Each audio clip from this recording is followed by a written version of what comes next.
Should we talk about the countryside? Because there were these charities that have come out suggesting, a report suggesting the countryside is racist. Then we've had Suella Braverman, the former Home Secretary, saying that this is wholly disempowering for ethnic minorities. And she said white people must not be made to feel guilty for being white. It's this row over the claim. She's written a really interesting piece in the Telegraph about this today, and there's some lovely photographs as a child with the family camping in the countryside, having a nice time. Look, I'm not a person of colour, so I don't, but I did think this report was extraordinary. Is the countryside a hostile place for people of colour? It's a alliance of 80 charities, including the National Trust, the RSPCA, World Wildlife Fund, and they say the British countryside is racist and colonial, a racist and colonial space. They say racist colonial legacies that frame nature as a white space create further barriers, suggesting that people of colour are not legitimate users of green spaces. Colonial?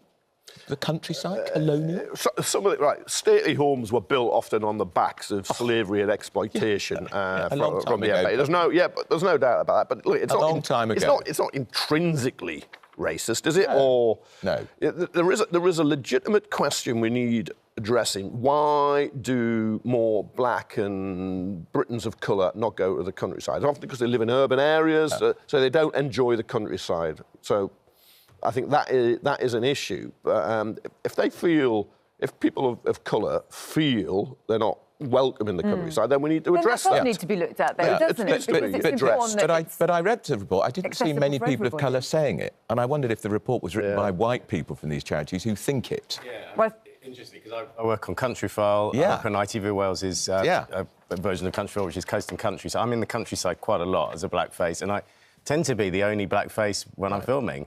But I feel really passionate about making the outdoors really available to everyone. You know, whether you're working class, whether you're black, whatever. Yeah. And it doesn't always feel like that, I have to say. But I feel trying to be positive about it, to say, let's make this open. It's everybody's. You know, national parks are everybody's. We should all get out there and make it, feel welcome there. Yeah. I don't see it the other way, and I'm with you, Kevin, there, But why a lot of homes, stately homes, are based on colonialism, but it doesn't mean it's racist. Why do you think more people of colour aren't going to the countryside? Because they live in cities. Probably maybe because they don't feel so welcome. But I don't think you should just suddenly label things racist. I actually think if you're trying to make a difference, telling people, bashing people and telling them you're racist probably doesn't make a change. You know, in a city, schools where the pupils are predominantly of colour, organise trips, get them out. I feel so open to people, to everyone. The report says that cultural barriers reflect that in the UK, it is white British cultural values that have been embedded into the design and management of green spaces and into society's expectations of how people should engage with them. Is that right?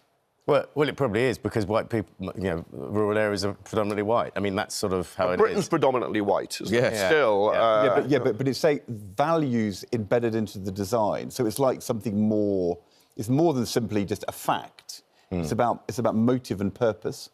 Yeah, I mean, so me, just personally, I feel what you need to be doing is getting more people like me out into the countryside, so there are more black people. Remember the big row over Midsummer Murders, which I love? And I think it was Brian True-May, who was the producer-editor. He was asked, why do you have any people of colour in Midsummer Murders? And he said, well, there aren't any in the countryside. And he lost his job over it. Yeah, because of the way... Because there are some. There are just fewer people of colour. But I think Braverman's got a point in her piece. She says, don't make white people feel guilty about being white, because that's how that report can feel. Oh, it's white people's fault that black people don't go to the countryside. Is it? I don't think that's right. Although the flip side is, if you have just very white areas where people haven't, growing up in rural areas, I've met lots of people who say, oh, you're the first black person I've ever met. 80s, 90s, which sort of shocked me. That sort of... People need to meet people of all backgrounds. But you'd also say there'll be certain towns where they're predominantly white. I mean, we live in multicultural London, so it's different, but there'll be certain towns where you don't see many black faces, but people aren't talking about that, are they? I mean, it's different now, but for the generation who grew up in that era, we grew up in Norwich, in Norfolk, and we moved to Nottingham when I was eight. And the truth is that growing up as a young lad in Norwich and Norfolk, I mean, you're completely right. It was a very, very homogenous white place. But that, less so now, but then. And of course that shapes your expectations, and therefore, And what I'm conscious of is you don't want to then say, oh, well, you didn't see any black people while you were growing up, so you're racist. Exactly. I think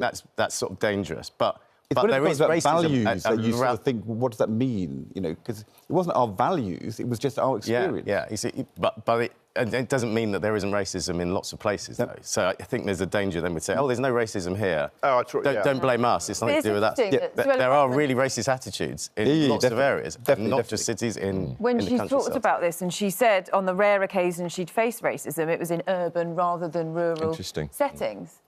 Yeah. I mean, for me, I see lots of racism everywhere, whether it's the countryside or whether it's in cities.